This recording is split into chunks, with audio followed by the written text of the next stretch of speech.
Merci parce que cette ta gloire va se manifester au milieu de nous.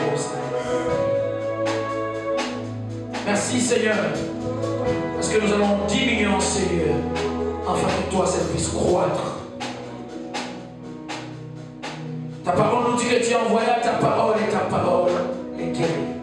Père, je prie Seigneur, que la parole de ce matin puisse apporter la délivrance, la guérison dans la vie de tout un chacun de nous.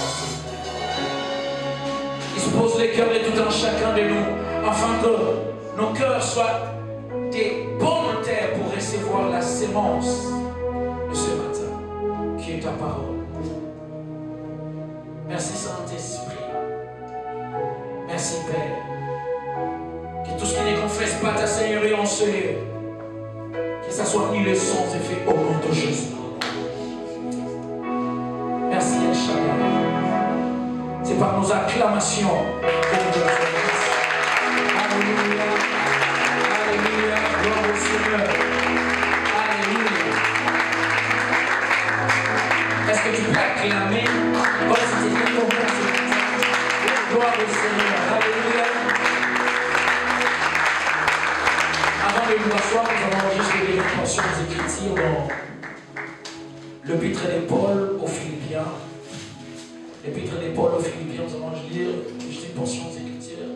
Parce que ce matin, je ne crois pas que je serai long. J'aimerais juste partager quelque chose que le Saint-Esprit a mis dans mon cœur. Afin que nous puissions prier. Alléluia. J'aimerais que nous puissions lire dans l'épître de Paul aux Philippiens, à partir du chapitre 2e, au verset 5 jusqu'au verset 11. C'est une portion des Écritures que nous connaissons tous, et c'est au travers de cette portion des Écritures que le Saint-Esprit aimerait partager quelque chose qu'il a mis dans mon cœur avec nous ce matin. Alléluia. Philippiens au chapitre 2, à partir du verset 5 jusqu'au verset 11. Je lis au nom de Jésus. Je lis au nom de Jésus-Christ. Ayant en vous les sentiments qui étaient en Jésus-Christ, lesquels existant en forme de Dieu, n'a point regardé comme une proie à arracher d'être égal à Dieu, mais s'est dépouillé lui-même, en prenant une forme de serviteur, en devenant semblable aux hommes, et ayant paru comme un simple homme, il s'est humilié lui-même, se rendant obéissant jusqu'à la mort, même jusqu'à la mort de la croix. C'est pourquoi aussi Dieu l'a souverainement élevé et lui a donné le nom qui est au-dessus de tout nom. Afin qu'au nom de Jésus, tous genoux fléchissent dans le ciel, sur la terre et sous la terre, et que toute langue confesse que Jésus-Christ est Seigneur, à la gloire de Dieu le Père. Acclamons pour la parole de Dieu. Pour nous permettre de cesse de proclamer pour la parole de Dieu. Alléluia. Bon bonsoir. Alléluia. Alléluia. Gloire au Seigneur. Gloire au Seigneur. Est-ce que tu peux m'aider à dire à ton voisin, c'est la dernière parole? Gloire au Seigneur. Alléluia. Je rends gloire à l'Éternel de nous avoir encore donné cette occasion de bénir Dieu de cette chair pour partager la parole de Dieu ensemble avec vous. Pour moi, c'est toujours un grand privilège et surtout une grande responsabilité de me tenir Dieu de cette chair pour partager la parole de Dieu. Alléluia. À chaque fois qu'un prédicateur vient apporter la parole de Dieu devant le peuple de Dieu, Dieu aussi se met pour écouter cette parole. Il se met aussi pour écouter si tu vas dire ce qu'il t'a dit de dire. Alléluia. Et c'est pour cela que c'est une grande responsabilité. Ce n'est pas seulement un privilège, mais c'est une grande responsabilité, et je rends gloire à l'Éternel pour ça. Alléluia. C'est lui qui est le maître des temps et des circonstances. Le sujet de mon message de ce matin, ce qui m'intéresse dans cette portion des Écritures, c'est la première partie de cette portion des Écritures. La Bible dit, ayez en vous les sentiments qui étaient en Jésus-Christ. Lorsque je lis cette portion des Écritures, je me dis, mais quels sont ces sentiments qui étaient en Jésus? Pourquoi nous devons avoir les sentiments qui étaient en Jésus-Christ? Et c'est par là même que je vais tirer les thèmes de mon message de ce matin. Alléluia. Bien sûr, ce n'est pas vraiment un mot semblable à ce que nous avions dit, mais j'aimerais que nous puissions être attentifs ensemble ce matin. Alléluia. Les thèmes de mon message, je l'ai intitulé « La puissance du caractère dans la vie d'un chrétien ». Alléluia. La puissance du caractère dans la vie d'un chrétien. S'il te plaît, je te demanderai juste quelques minutes.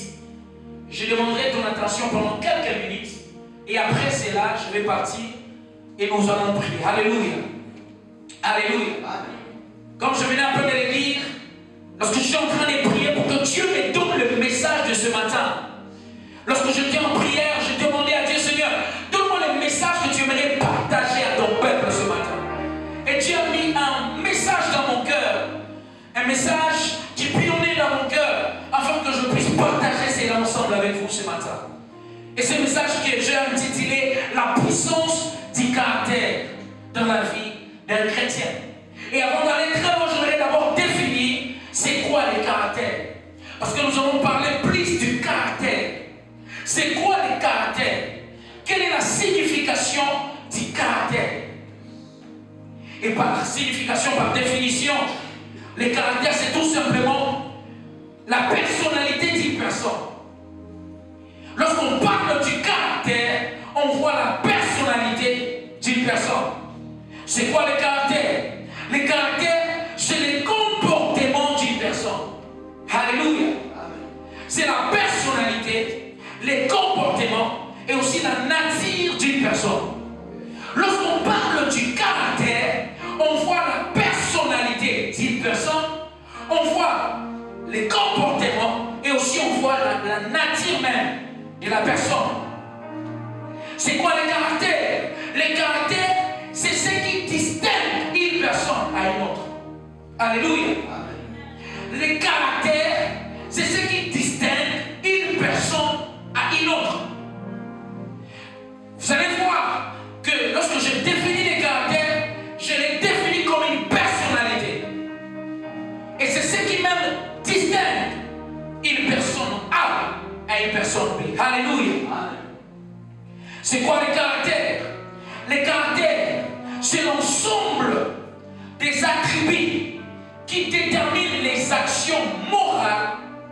L'ensemble des attributs qui déterminent les actions morales et éthiques d'une personne et ses réactions. C'est l'ensemble des attributs qui déterminent les actions morales et éthiques d'une personne et ses réactions. Alléluia. Amen. Comme je venais un peu de le dire. Donc, le caractère, c'est l'ensemble des attributs moraux qui définissent ou qui déterminent les actions d'une personne. Les actions morales d'une personne ou éthiques d'une personne. Je dois vraiment aller lentement pour que nous puissions comprendre ces choses. Alléluia. C'est pour cela que j'aimerais d'abord définir c'est quoi le caractère, afin que nous puissions avoir une meilleure compréhension. Les caractères aussi, je crois que c'est la dernière définition que je voudrais partager avec vous. Les caractères, c'est aussi, ce sont les valeurs ou les principes qui dirigent la vie d'une personne. On ne peut pas parler du caractère sans parler des principes. On ne peut pas parler du caractère sans parler des valeurs. Alléluia. Lorsqu'on dit qu'une personne, c'est une personne de caractère, cela veut dire que la personne a certaines valeurs.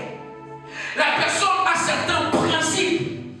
Et ces principes-là dirigent sa vie. Alléluia. Lorsqu'on parle d'une femme et d'une femme de caractère, cela veut dire que la femme en question a certaines valeurs. Et ces valeurs dirigent sa vie. Ces principes dirigent sa vie. Alléluia.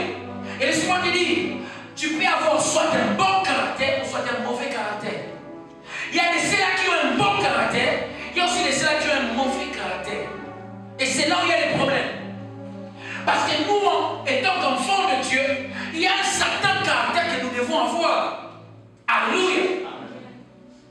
Donc tu peux soit avoir un mauvais caractère ou un bon caractère. Alléluia.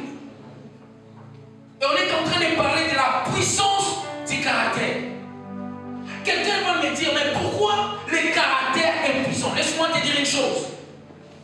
Le caractère est puissant parce que notre caractère peut influencer notre destinée. Est-ce que je parle à quelqu'un? Le caractère est puissant, pourquoi? Parce que notre caractère peut influencer notre destinée et notre caractère peut contrôler notre vie. C'est pour cela que tu dois faire attention avec le caractère. Parce que cela peut contrôler ta vie ou soit ça peut influencer ta destinée. Alléluia. Un homme a dit un jour, lorsque tu sèmes un acte, tu récolteras une appétit. Lorsque tu sèmes une appétit, tu récolteras un caractère. Et lorsque tu sèmes un caractère, tu récolteras une destinée. Est-ce que je parle à quelqu'un? Donc les caractères, premièrement, se forment par des actes. Et cet acte-là devient une appétit. Et lorsque ça devient une appétit, cela même entre dans ton caractère. Et lorsque tu as ces caractères-là, cela peut influencer ta destinée. C'est pour cela que tu dois faire attention avec ton caractère. Alléluia. Dis à ton voisin, fais attention avec ton caractère. Alléluia. Maintenant ici, nous sommes en train de parler de la puissance du caractère dans la vie d'un enfant de Dieu, dans la vie d'un chrétien. Alléluia. Maintenant par là, je voudrais dire une chose. Que étant chrétien, nous devons avoir les caractères de Jésus-Christ. Et c'est là même que j'aimerais commencer mon message. Étant chrétien, nous devons avoir les caractères de notre Seigneur Jésus-Christ. C'est pour cela que la Bible dit, ayez en vous les sentiments qui étaient en Jésus-Christ. Lorsque je suis entré en profondeur dans cette portion des Écritures, dans d'autres versions on dit, ayez en vous les comportements que Jésus-Christ avait. Donc dans d'autres mots, je peux aussi dire, ayez en vous les caractères que Jésus-Christ avait. Est-ce que je parle à quelqu'un? Donc, étant que chrétiens, nous devons avoir les caractères de Jésus-Christ. Qu'est-ce que signifie avoir les caractères de Jésus-Christ? Qu'est-ce que cela veut dire? En fait, le caractère, avoir le caractère de Jésus-Christ, c'est le fait de ressembler à Jésus. Oh, alléluia. Amen. Le fait de l'être comme Jésus. Avoir le caractère de Jésus, c'est le fait d'avoir le même sentiment qui était en Jésus-Christ. Et c'est le fait de manifester le fruit de l'Esprit Saint. Alléluia. Ici, lorsqu'on parle des fruits de l'Esprit Saint, vous pouvez laisser là dans Galates 5:22. Ici, on parle du fruit de l'Esprit Saint. Lorsque tu as le caractère de Jésus, tu ressembles à Jésus. Lorsque tu as le caractère de Jésus, tu manifestes le fruit de l'Esprit Saint. Tu as le même sentiment comme la Bible nous dit dans Philippiens 2, que nous devons avoir le même sentiment qui était en Jésus. Et laisse-moi te dire une chose, cette génération, on a l'onction, on a la puissance, mais personne c'est la qui a le caractère de Jésus. Dans cette génération, on ne manque pas les gens qui sont loin. On ne manque pas les gens qui sont puissants. Il y a des chrétiens puissants, il y a des chrétiens loin. Mais le problème avec cette génération, il y a peu qui ont le caractère de Jésus. Et laisse-moi te dire, le caractère d'un chrétien, premièrement, c'est aussi, ça se passe vraiment dans les esprits. Est-ce que je parle? Ce n'est pas d'abord ce que tu montres aux gens, c'est d'abord ce que tu es dans les secrets. Ce n'est pas d'abord ce que tu manifestes à l'extérieur, c'est d'abord ce que tu es dans les secrets. Et nous sommes plus dans l'apparence. Et pourtant, laisse-moi te dire une chose, la puissance impressionne les hommes, l'onction impressionne les hommes, mais le caractère impressionne Dieu. Ou est-ce que je parle de quelqu'un? Et le problème avec nous les chrétiens, nous voulons tellement impressionner les hommes, mais nous oublions que, laisse-moi te dire, tu dois d'abord impressionner Dieu avant d'impressionner les hommes. Et c'est dans le secret. Dieu, c'est lui qui voit même les profondeurs de ton cœur. Frère, n'impressionne pas les hommes avec les prophéties, avec l'onction, avec la puissance. Frère, impressionne Dieu avec le caractère. Dieu regarde, c'est pour ça que la Bible dit, lorsque Samuel s'est présenté dans la maison d'Isaïe pour choisir un nouveau roi, il a vu Eliab, il a vu le frère aîné de David. Il a dit non, certainement c'est lui le roi de Dieu. Dieu a dit non, non, non, non, non. L'homme regarde ce qu'il frappe aux yeux, mais Dieu regarde le cœur. Cela veut dire Dieu regarde le caractère. Alléluia. Dieu regarde le caractère. Et nous sommes plus impressionnés par ce qui frappe aux yeux au lieu de regarder le caractère. Et c'est là où il y a des problèmes. J'ai fait une étude dans cette génération. Je me suis rendu compte que dans cette génération, il y a des chrétiens qui sont loin. Il y a des chrétiens qui sont puissants. Mais le problème avec cette génération, c'est le caractère. C'est le caractère. Et ce matin, le Saint-Esprit veut qu'en quittant de cet endroit, que tu manifestes le caractère de Jésus. Bon, je dis que tu manifestes le caractère de Jésus. Alléluia. Les caractères. Qu'est-ce qu'elle veut dire, les caractères? Pourquoi devons-nous avoir les caractères de Jésus-Christ? Pourquoi? Pourquoi devons-nous avoir les caractères de Jésus? Premièrement, pour manifester Jésus-Christ au travers de nos vies. Alléluia. Nous devons avoir les caractères de Jésus pour manifester Jésus-Christ au travers de nos vies. Laisse-moi te dire une chose. Le monde ne verra jamais Jésus-Christ au travers de toi si le caractère de Jésus n'est pas pleinement formé en toi. Est-ce que je parle à quelqu'un?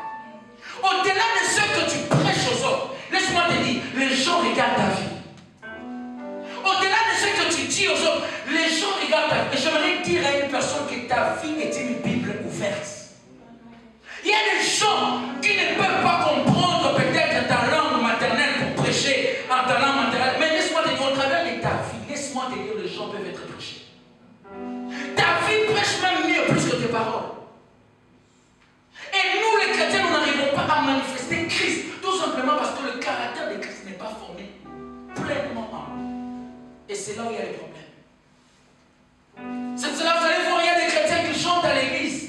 Mais les samedis soirs, ils sont dans les bois de nuit. Il y a la confusion. Il y a des chrétiens qui servent à l'église. Mais dans les secrets, ils sont des impudiques. Et il y a la confusion. Tout simplement parce que le caractère de Christ n'est pas encore formé en nous. Et c'est là où il y a les problèmes. Frère, j'avais enseigné sur ces choses les dimanches à 8, à Guillaume. Je dis, tu peux servir à l'église, mais cela ne signifie pas que tu es intime à Dieu. Tu peux même prêcher à l'église, mais cela ne signifie pas que tu as la relation avec Dieu. Et pendant cette saison, Dieu m'a parlé sur ces choses. Et il m'a dit ce matin, parle concernant les caractères de Jésus. C'est ça les problèmes. Les caractères de Jésus. Nous devons avoir les caractères de Jésus pour manifester Jésus-Christ au travers de nous. Je refuse d'être seulement un simple prédicateur. J'aimerais être un enfant de Dieu qui manifeste la nature de Jésus. Alléluia. Que lorsque les gens me voient, qu'ils ne voient pas seulement un prédicateur, mais qu'ils voient Jésus au travers de ma vie. Ça doit être même la prière de tout un chacun de nous. Pour manifester Jésus-Christ. C'est pour cela que nous devons avoir les caractères de Jésus. Alléluia. Alléluia. Amen. Deuxièmement, pourquoi nous devons avoir les caractères de Jésus? Pourquoi nous devons avoir les caractères de Jésus? Deuxièmement, pour maintenir et conserver ce que nous avons reçu de Dieu. J'aimerais vraiment expliquer certaines choses sur ces points ici. Alléluia. Laisse-moi te dire une chose. Sans les caractères, il te sera difficile de maintenir et de conserver ce que Dieu t'a donné. Les caractères, c'est ce qui permet à ce que nous puissions maintenir ce que Dieu nous a donné. Sans les caractères, tu vas perdre ce que Dieu a rendu disponible pour toi. Joseph, je parle de Samson. Samson avait reçu la force physique venant de Dieu. Samson avait reçu la grâce. Lorsqu'il s'est levé pour battre les Philistins, personne ne pouvait se tenir devant lui. Il était quelqu'un qui était fort. Alléluia. Mais qu'est-ce qui s'est passé? Samson avait un problème, il n'avait Et qu'est-ce qui s'est passé? Un jour, il s'est trouvé sur les douze ennemis. Il a perdu tout ce qu'il avait. La force qu'il avait, il a perdu cela. Frère, ne te trompe pas. Ce que tu as pour maintenir cela, tu dois aussi avoir le caractère de Jésus. Saoul, un roi, il a reçu l'onction royale. Mais laisse-moi te dire, il n'a pas traîné dans la royauté tout simplement parce qu'il n'avait pas le caractère. Pour conserver ce que Dieu te donne, tu dois à tout prix chercher à avoir le caractère de Jésus. Parce que lorsque tu n'as pas le caractère de Jésus, frère, tôt ou tard, tu vas perdre ce que Dieu t'a donné. Et c'est pour cela même, avant que Dieu nous donne certaines choses, il se rassure d'abord de nous donner le caractère qu'il faut. Avant que Dieu puisse nous élever, il se rassure d'abord de nous donner le caractère qui va correspondre à cette élévation. Avant que Dieu puisse nous bénir, il se rassure d'abord que nous avons le caractère qui va maintenir cette bénédiction. Plusieurs cherchent à être élevés par Dieu, mais peu sont ceux-là qui cherchent à avoir le caractère pour l'élévation que Dieu veut te donner. Et c'est pour cela que vous allez voir, plusieurs ont été élevés sans pourtant avoir le caractère, mais n'ont pas traîné dans l'élévation. Pourquoi? À cause du caractère. Laisse-moi te dire une chose. C'est que la grâce a rendu disponible pour toi. À cause du manque de caractère, tu vas les perdre. Est-ce que je parle à quelqu'un? C'est que la grâce a rendu disponible pour toi à cause du manque de caractère. Tu vas les perdre. Et c'était l'histoire de Samson. Il n'a rien fait pour avoir la force que Dieu lui a donnée. Mais parce qu'il n'avait pas le caractère, il a perdu cela. Il a perdu cela. Même chose avec Saoul. Il a reçu l'onction royale. Mais à cause du caractère, il n'avait pas le caractère qu'il faut pour la royauté. Il a perdu cela. Et c'est pour cela même, avant que Dieu ne puisse amener David dans la royauté, il devait d'abord préparer David. Est-ce que je parle avec quelqu'un? Comme je l'ai toujours dit, notre Dieu, ce n'est pas un Dieu de précipitation, c'est un Dieu de préparation. Avant que Dieu travaille au travers de toi, il doit d'abord travailler en toi pour te donner les caractères qu'il faut. Et c'est ça le vrai problème. Nous n'arrivons pas à accepter que Dieu puisse prendre le temps de nous préparer, de nous donner les caractères qu'il faut. J'aimerais te dire une chose. L'onction, c'est bien, mais laisse-moi te dire, pour maintenir l'onction, il faut les caractères. Les caractères te donnent la longévité dans la grâce de Dieu. Est-ce que je parle à quelqu'un? Alléluia. C'est pour cela qu'il y a des sœurs qui demandent à Dieu, Seigneur, donne-moi les mariages, donne-moi les mariages. C'est avec ton comportement là, tu penses vraiment que tu seras une bonne épouse. Est-ce que je parle à quelqu'un? Pour que Dieu te donne vraiment les mariages et que tu sois un frère, c'est, j'aimerais te donner un secret. Demande à Dieu de faire de toi une bonne épouse pour ton futur mari. Et c'est ça le problème avec cette génération. Une génération fast-food. Nous voulons recevoir des choses rapidement. Et lorsque nous recevons ces choses-là, nous n'arrivons même pas à demeurer dans ces choses-là. Pourquoi? À cause du manque de caractère. Est-ce que je parle à quelqu'un? Laisse-moi te dire, tous ceux-là qui ont traîné avec Dieu dans certaines dimensions, ce sont des gens qui ont appris à demander à Dieu le caractère de Jésus-Christ. Le caractère, c'est là où il y a les problèmes.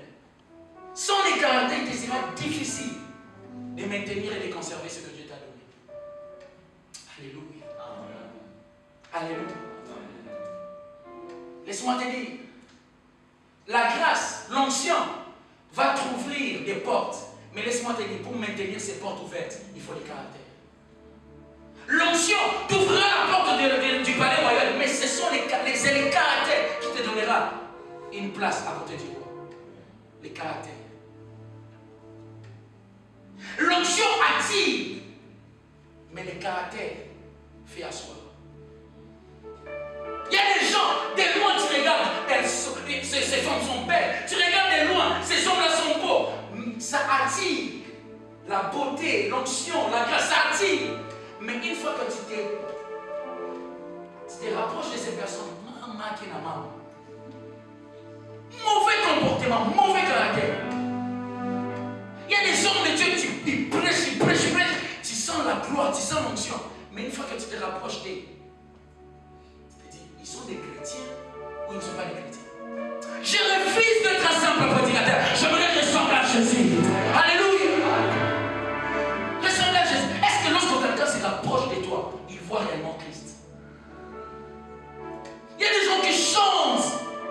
C'est beau et bien beau, mais laisse-moi te dire, il faut les caractères. Lorsque les gens se rapprochent, est-ce qu'ils voient réellement Christ? Les caractères. Et c'est là où il y a les problèmes dans cette génération. Et j'ai pris que Dieu nous donne les caractères de Jésus. Alléluia. Amen. Alléluia. Amen.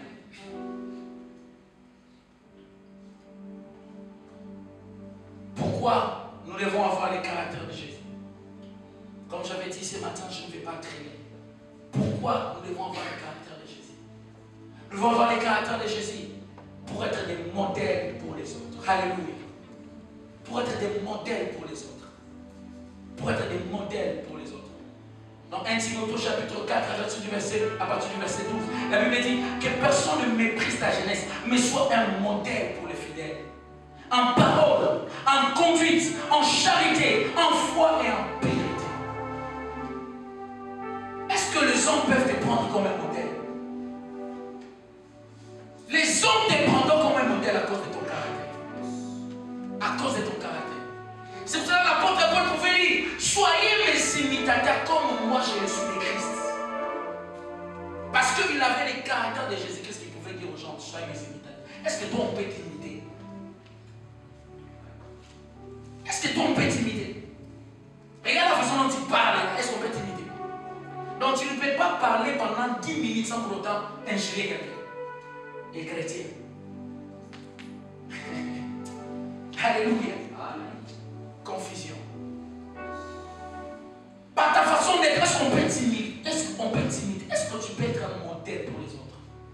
Et cela, c'est par le caractère. Par le caractère d'un homme, on peut l'imiter. On peut prendre cette personne comme un modèle. Alléluia. Alléluia. Et j'ai pris dans cette église que Dieu fasse des modèles. Des modèles pour les gens de ce monde. Oh, je prie des modèles pour les gens de ce monde. Que lorsque les gens de ce monde nous voient, tu vois Jésus-Christ au travers de nous. Je prie que Dieu fasse de toi un modèle dans ta famille. Je prie que Dieu fasse de toi un modèle dans ta génération. Au nom de Jésus. Alléluia. Des modèles. Alléluia. Modèles. Nous devons avoir les caractères de Jésus-Christ pour être des modèles. Des modèles. Des modèles. Des modèles. Comme il y a d'autres personnes qui disent, suis ce que je dis, mais ne suis pas ce que je fais. Non, ce que je prêche, la suis. Mais ce que je fais, ne suis pas. Pourquoi? Parce que ce que je fais là, c'est contraire à ce que je dis. Que Dieu nous aide. Dis à ton voisin, que Dieu nous aide. Est-ce que les gens peuvent te prendre comme un modèle? Quatrièmement, pourquoi nous devons avoir les caractères de Jésus? Pourquoi nous devons avoir les caractères de Jésus? Nous devons avoir les caractères de Jésus-Christ pour que le diable ne puisse pas avoir accès dans nos vies. Alléluia. Le diable ne puisse pas avoir accès dans nos vies. Laisse-moi te dire une chose. J'aime une parole de Jésus-Christ. Dans l'évangile selon Jean chapitre 14 à partir du verset 30. La Bible dit, Jésus-Christ dit, je ne parlerai plus guère avec vous, car le prince de ce monde vient et il n'a rien en moi. Il n'y a rien de lui en moi. Alléluia. Cela veut dire quoi? Laisse-moi te dire, il faut arriver à un niveau où le diable n'a pas d'accès dans ta vie. Pourquoi? Parce qu'il n'y a pas sa sémence dans ta vie. Et laisse-moi te dire une chose. Pour que le diable ne puisse pas avoir accès dans ta vie, tu dois manifester la nature de Jésus. Alléluia. Moi, je suis conscient d'une chose. Ce que nous sommes en train de faire ici, le diable n'est pas content. Laisse-moi te dire, prêcher chaque semaine. Des fois, je prêche du lundi jusqu'au dimanche. Et il y a des âmes qui sont sauvées, il y a des âmes qui sont transformées. Tu penses que le diable est content. Et qu'est-ce qu'il va faire? Il va à tout prix chercher une porte d'accès pour venir détruire nos vies. Peut-être pas moi, mais pour venir détruire ma famille. Et qu'est-ce qu'il faut? Il faut manifester les caractères de Jésus-Christ afin que le diable ne puisse pas avoir accès à nous. Alléluia. Le diable n'est pas content que depuis les jours où tu as donné ta vie à Jésus-Christ, laisse-moi te dire, tu es dans un combat spirituel. Que tu le veuilles ou pas. Le diable n'est pas content. Et il va tout prix te décourager afin que tu ne puisses pas persévérer dans la foi. C'est ça, vous allez voir, il y a d'autres qui ont donné leur vie à Jésus-Christ. 5 ans en prison,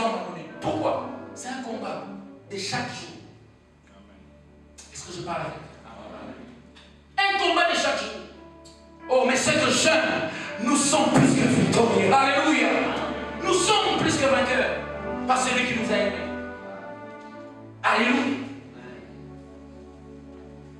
Les caractères. C'est peut dire les caractères. J'aimerais donner quelques traits des caractères qui ne sont pas conformes à ceux de Christ. Quelques traits des caractères. Il y a d'autres qui vont se poser la question, mais bon, peut-être moi je viens à l'église, peut-être moi j'ai pris déjà, peut-être moi j'ai lu la Bible, c'est fini pour moi. Frère, laisse-moi te dire une chose. Avoir les caractères de Jésus-Christ, c'est une quête de chaque jour. Alléluia. Nous devons chercher cela chaque jour dans nos vies. Et j'aimerais donner quelques traits de caractère qui ne sont pas conformes au caractère de Jésus-Christ. J'aimerais donner, premièrement, laisse-moi te dire, lorsque tu te retrouves dans ça, tu dois demander à Dieu de te briser encore une fois. Premièrement, que j'aimerais donner comme trait de caractère, il y en a plusieurs, mais premièrement, j'ai remarqué cela, le manque de pardon. Alléluia. Frère, si tu n'arrives pas à pardonner tes frères, tu n'arrives pas à pardonner tes proches, sache que tu ne ressembles pas à Jésus-Christ. Il y a encore du travail que Jésus-Christ doit faire à l'intérieur de toi. Comment tu peux être chrétien mais tu n'arrives pas à pardonner aux autres? Vous savez, des gens qui prêchent mais qui sont des rancuniers. Montez ma couilles. Alléluia. Donc toi tu ne pardonnes pas. Vous savez, il y a d'autres même qui sont fiers. Et tu es chrétien. Tu as besoin du brisement. Il y a des gens qui ont du mal à pardonner. Du mal à pardonner. Et tu te dis, chrétien, il faut que Jésus-Christ encore travaille en toi. Le manque de pardon. C'est parmi les traits des caractéristiques qui montrent que non, il y a encore le travail que Dieu va faire en toi. Lorsque tu n'arrives pas à pardonner les autres, et laisse-moi te dire, le pardon c'est une obligation pour nous les enfants de Dieu. La parole de Dieu nous oblige de pardonner. Alléluia. Pardonner. La parole de Dieu nous recommande cela. Lorsque tu ne pardonnes pas une chose, vous savez pourquoi nous devons pardonner d'abord? Premièrement, parce que lorsque nous pardonnons, nous aussi nous serons pardonnés par Dieu. Il ne faut pas blaguer avec le pardon. Vous savez, le jour où j'ai eu la révélation concernant les pardons, je ne blague pas. Je ne blague pas avec les pardons. À chaque fois que quelqu'un me fait du mal, je pardonne. Pourquoi? Parce que je sais une chose, que cela aussi va déterminer la façon dont Dieu va me pardonner. La Bible dit, pardonne-nous nos offenses comme nous aussi nous pardonnons à ceux-là qui nous ont offensés. Frère, lorsque tu ne pardonnes pas, Dieu aussi ne va pas te pardonner. Lorsque j'ai compris la profondeur du pardon, la révélation concernant les pardons, j'ai appris à pardonner. Pourquoi? Parce que le manque de pardon, même peut annuler tout ce que Jésus-Christ a fait. Imagine. Jésus-Christ est mort pour que tu puisses recevoir les pardons. Mais une fois que tu refuses de pardonner à quelqu'un, laisse-moi te dire une chose, tu ne vas pas recevoir les pardons. Imaginez un peu, quelle révélation. Donc il y a d'autres même qui vont aller en enfer tout simplement parce qu'ils n'arrivent pas à pardonner aux autres. Souvent nous pensons que le grand péché c'est seulement les pénicités. Frère, le manque de pardon aussi est un grand péché. Est-ce que je parle à quelqu'un? Lorsque tu n'arrives pas à pardonner aux autres, Dieu aussi ne va pas te pardonner.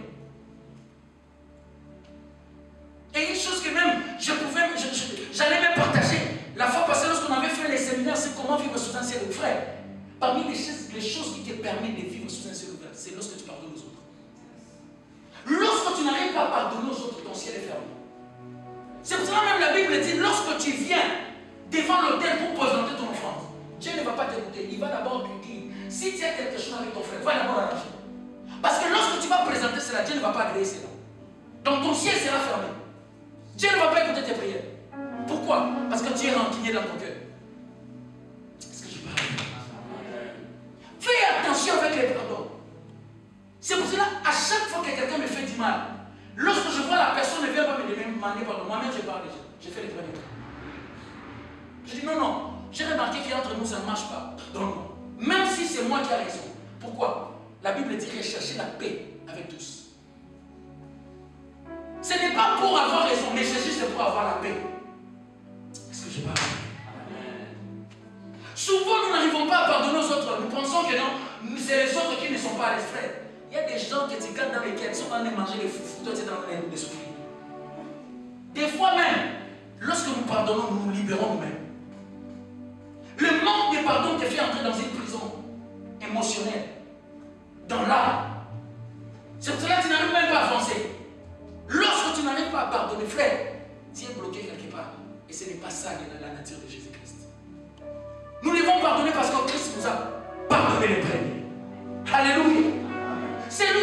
caractère de Jésus-Christ pardonne tout le monde. Tout le monde. Même à ses pires ennemis. Oh, est-ce que je parle à quelqu'un? C'est là qui t'ont fait du mal. Laisse-moi te dire. Les choses qui montrent réellement que tu as vraiment le caractère de Jésus-Christ en toi, c'est lorsque tu arrives même à pardonner celui qui t'a fait vraiment mal. Vraiment mal. Tu arrives à les pardonner. Comme une fois, j'ai suivi une vidéo, une maman, elle a perdu son fils, quelqu'un qui a tué son fils. Et elle est arrivée à pardonner à cette personne. Waouh, c'est pas tout le monde. C'est pas tout le monde. Il y a d'autres qui vont chercher à se venger. Laisse-moi te dire, la vengeance appartient à l'Éternel. Alléluia. Maintenant là, regarde toutes les personnes que tu as déjà gardées dans ton cœur. Et tu me regardes même. Toutes les personnes là. Il y a d'autres même. Donc si je n'étais pas là, peut-être c'est même ranquiné votre monde. Que Dieu te pardonne. Alléluia. Manque de pardon. Et tu t'appelles chrétien. C'est parmi les choses. Lorsque tu vois quelqu'un qui n'arrive pas à pardonner, prie pour la personne. La personne n'a pas vraiment le caractère de Jésus. C'est une révélation. Ça peut révéler si réellement la personne ressemble à Jésus. Et c'est pour ça lorsque je vois un homme de Dieu, par la grâce de Dieu, Dieu m'a connecté avec plusieurs hommes de Dieu. Et lorsque je vois un homme de Dieu qui n'arrive pas à pardonner, je me dis, ah, cet homme de Dieu, il est seulement prédicateur en fait. Mais il n'y a pas la nature de Dieu.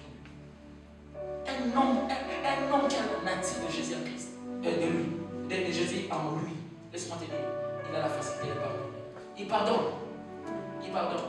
Mais si toi tu es encore rancunier, demande à Dieu de te briser. Alléluia. Amen.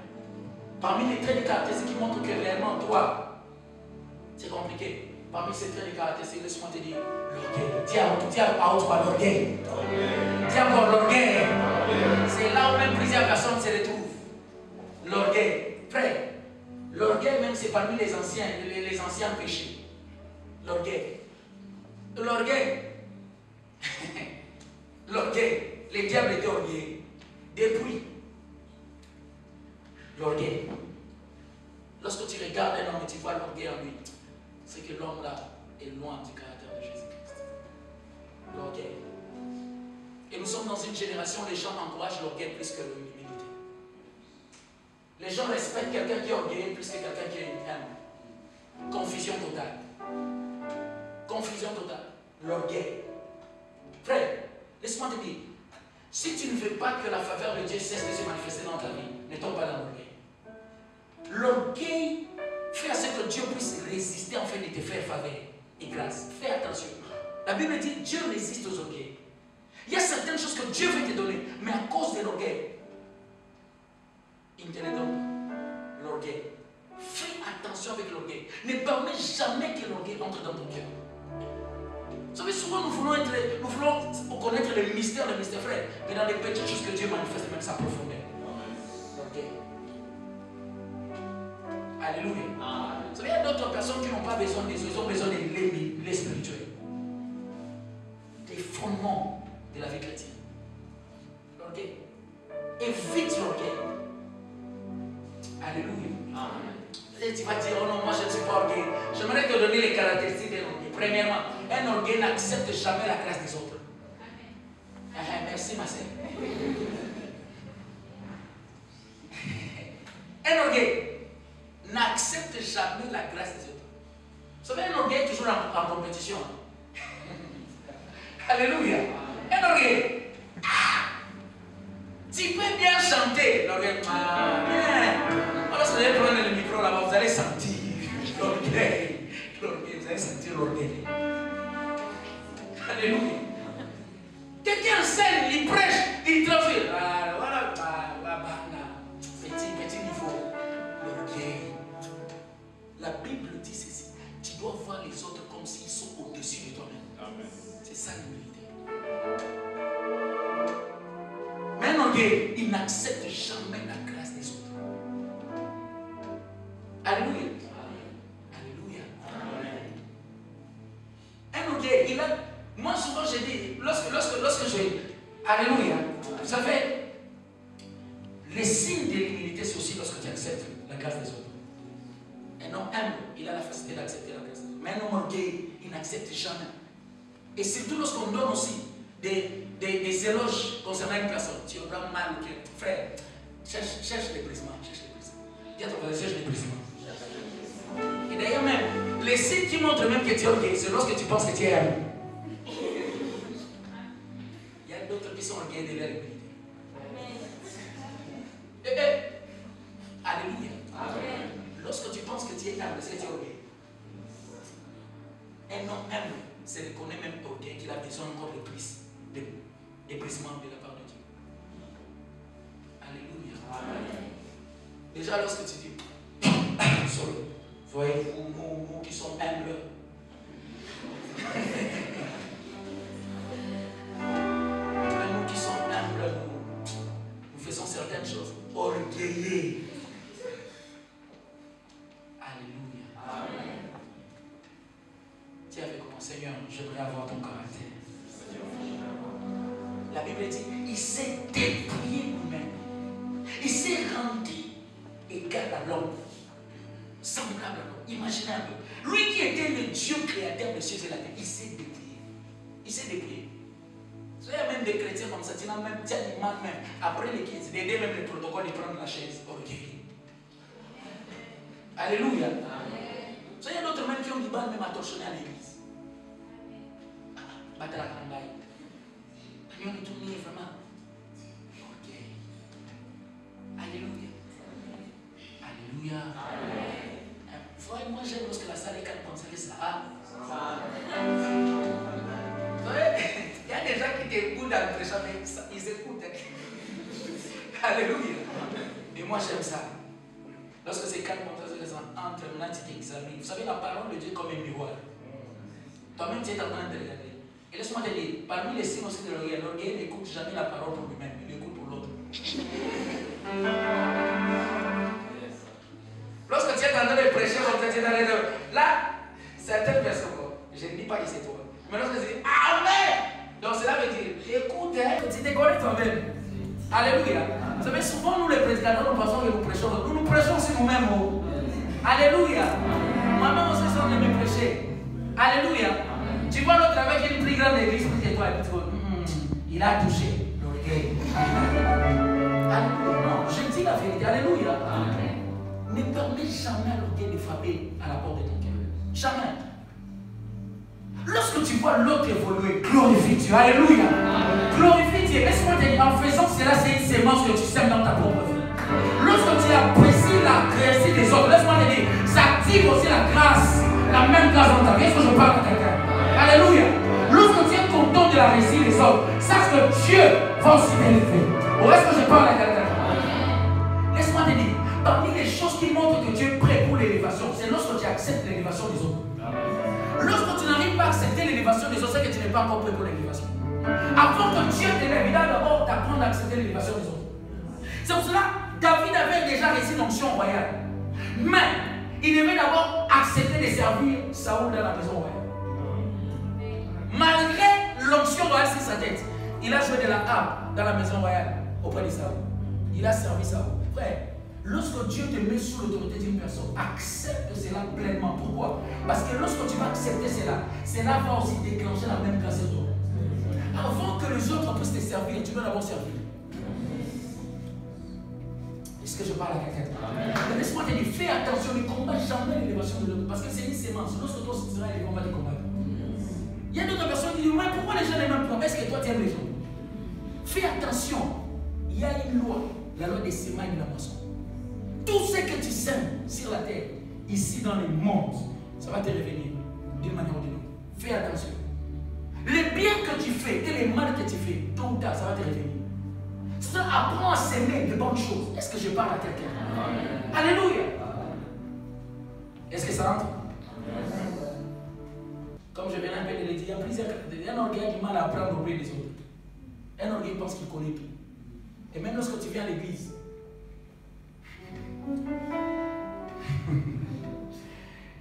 alléluia. Lorsque tu viens à l'église, tu n'as même pas l'estimé les cailles. Parce que tu penses que tu connais tout. Amen. Amen. Et tu me regardes. Alléluia. Oui. Un homme humble, c'est celui qui aime apprendre. Alléluia. Alléluia. Bon, ça, ce n'est pas vraiment mon enseignement de ce matin, mais je voulais juste te donner ces caractéristiques-là. Peut-être ça va t'aider. Apprends à être humble. Sois humble. L'orgueil, Dieu résiste aux orgueils. Laisse-moi te dire, tout orgueil a une fin, la chute. Lorsque tu remarques que l'orgueil entre dans ton cœur, frère, attends-toi à une chute, comme c'est de Lucifer. Attends-toi à une chute. Parmi les choses qui précèdent une chute, c'est l'orgueil. Lorsque l'orgueil entre dans ton cœur, frère, la chute n'est pas loin. Sois humble. Frère, sois humble. Malgré l'onction et la grâce qui est sur ta vie, laisse-moi te dire, il y a des gens qui ont eu la même grâce que toi avant toi. Il y a aussi des gens qui auront la même grâce plus que toi après toi. Des fois, même pour être humble, va même à l'hôpital ou au cimetière, tu vas te dire que non, l'école ici, c'est rien du tout. Est-ce que je parle à quelqu'un? Le caractère de Jésus. Soyons humbles. La Bible dit, il s'est dépouillé. Cela veut dire quoi? Donc, toute sa royauté, il a dépouillé cela. Il s'est vidé lui-même dans notre besoin. Il s'est vidé pour se rendre semblable à l'homme. Et vous savez, lorsque je regarde cette histoire, comment il partait à la croix, la Bible dit jusqu'à la mort à la croix. Donc, cela veut dire quoi? Il avait la possibilité d'envoyer l'armée céleste pendant ces temps-là. Et ça allait être autre chose. Mais il n'a pas fait ça. Alléluia. Laisse-moi te dire, j'aimerais vraiment te dire une chose. Laisse-moi te dire, on n'a pas vraiment tué Jésus-Christ. Lui-même, il s'est donné. Lorsqu'on dit tuer, cela veut dire on prend, on te tue vraiment. Mais lui-même, il s'est donné. Pourquoi? Parce qu'il avait la capacité même de tuer même comme ça seulement, tous les soldats. Mais il n'a pas fait. Il s'est donné lui-même. Il s'est donné. Est-ce que je parle à quelqu'un? Ce n'est pas les clous qui ont fait à ce que Jésus puisse rester à la croix. Non, c'est son amour pour toi. C'est son amour pour toi. Il se disait, je dois passer par ici pour que tu sois sauvé. Mais il pouvait toutefois se dire, non, moi je suis le créateur. Regarde la créature ici. Il est en train de blaguer avec moi. Mais l'humilité. Et la Bible dit, ayez en vous les sentiments qui étaient en Jésus. Alléluia. Alléluia. Alléluia. Amen. Et c'est ça ma plus grande prière de chaque jour. Seigneur, j'aimerais te ressembler. J'aimerais te ressembler. Ou lorsque tu es appelé au ministère, tu veux seulement avoir les premières places. Ok. Que Dieu me brise. Un orgueil a du mal à demander pardon. Un orgueil, il a du mal à demander pardon. Frère, si tu as du mal à demander pardon, demande à Dieu le brisement. C'est parmi les signes que l'orgueil est dans ton cœur. Lorsque tu as du mal à demander. Même si c'est toi qui as tort, tu ne peux pas demander pardon. C'est l'orgueil. Dieu dit Seigneur, brise-nous. Alléluia. Amen. J'aimerais m'arrêter par un point. Vous savez, il y a plusieurs traits de caractère qui n'est pas conforme au caractère de Jésus-Christ. Il y a plusieurs. Il y a tout ça. Mais je voulais vraiment parler sur ces deux choses que j'ai remarquées souvent. Alléluia. Comment revêtir le caractère de Christ? Comment être revêtu du caractère de Jésus? Premièrement, laisse-moi te dire. J'aimerais d'abord dire une chose. Et que ressembler à Jésus-Christ, soit être revêtu du caractère de Jésus-Christ, ça doit être notre quête de chaque jour. Alléluia. Tu ressembles à Jésus-Christ, non pas d'abord par apparence, mais par intérieurement d'abord. C'est intérieur. C'est dans ton cœur que tu dois d'abord ressembler à Jésus-Christ. C'est pour ça que vous allez voir, il y a d'autres qui ont l'apparence des hommes saints, mais leur cœur est mauvais. Et tu te poses la question, mais qu'est-ce qui se passe? Ils ont voulu ressembler. Vous savez, lorsqu'on dit, on doit ressembler à Jésus même par l'apparence, donc tu veux porter des robes comme Jésus. Alléluia. Donc ce n'est pas d'abord l'apparence. Tu veux porter les sandales comme Jésus. Ce n'est pas d'abord l'apparence. Tu vas avoir la barbe comme Jésus. Tu vas avoir les cheveux. Non, ce n'est pas d'abord l'apparence. Être comme Jésus, c'est quelque chose qui vient d'abord du cœur. Alléluia. Et d'ailleurs même, la première des choses, lorsque Dieu entre dans ta vie, il change d'abord ton cœur. Amen. Il transforme ton cœur. Parce que c'est même la Bible dit c'est de l'abondance du cœur que la bouche parle. Et parmi les choses même qui montrent que réellement ton cœur est attiré par la nature de Jésus-Christ, par ta façon de parler. Tu ne vas plus parler comme tout le monde. Est-ce que je parle avec quelqu'un? Parce que lorsque ton cœur est rempli d'amour, ce qui va sortir de ta bouche, ce sera amour. Alléluia.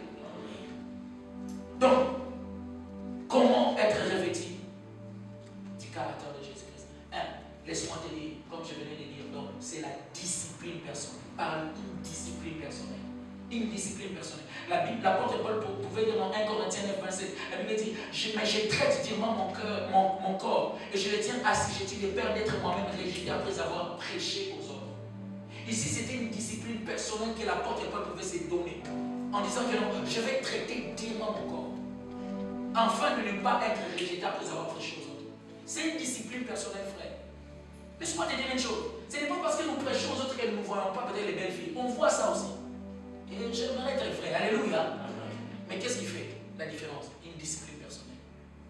Les hommes de Dieu que vous voyez, ils voient aussi. Mais une discipline personnelle. Ils disent non, j'ai déjà épousé une femme et c'est la meilleure. Alléluia. Amen. Alléluia. Pour votre information, je suis marié. Sérieusement marié. Avec la plus belle femme du monde. Tiens, jalouse. Ah, là, non.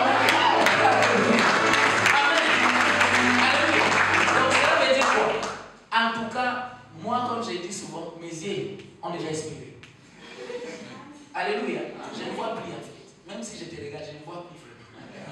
Même si tu sais comment je ne vois plus, je vois que ma femme. Alléluia. Amen. Une discipline personnelle. Je pouvais dire, il a pris une discipline personnelle de ne pas regarder une femme vierge. C'était une discipline personnelle. Enfin, tu peux discipliner tes yeux même. Le deuxième regard là, souvent ça crée des pensées. Hein. Alléluia. Amen. Tu peux prendre une discipline personnelle. Tu dis non, plus jamais. Une femme peut prendre une discipline personnelle. Non. Il y a des hommes qui viennent, oui, mais je garde ma virginité jusqu'au mariage. C'est possible. Je dis c'est possible. Amen. Ça doit être une discipline personnelle. Je traite dire-moi. Des fois tu as envie de dire non, je ne peux pas faire. Je ne vais pas faire. Des fois certains péchés qui viennent comme ça, tu dis non, je ne vais pas faire. Pourquoi? J'ai pris une discipline personnelle. Alléluia. Amen. Tu ne peux pas voir. Lorsque tu as cette discipline, laisse-moi te dire une chose. Les vrais caractères ne se créent même par une discipline. Alléluia. Vous allez remarquer une chose. Que les gens qui portent, on les appelle comment? Hein? Les acteurs. Les actophilies là, qui font ça. Vous savez, lorsqu'ils sont au débit, vous voyez les gens comme Seigneur Jésus. On commence. Ça fera mal, n'est-ce pas ça? Ça fera mal. Mais lorsque je prends une discipline personnelle, que chaque jour je pars dans une salle de sport, je commence à faire chose. Ça va commencer à gonfler, n'est-ce pas? Et ça va arriver un moment où je ne vais plus commencer à avoir mal. Vous comprenez un peu? Tellement que tu t'es discipliné à ça. Et ça a créé même des effets. Et c'est la même chose. Laisse-moi te dire. Des fois, lorsque tu t'es discipliné dans certaines choses, à un moment, ça devient ton caractère. Je me posais la question, mais pourquoi mon père, malgré son âge, mon père a plus de 70 ans.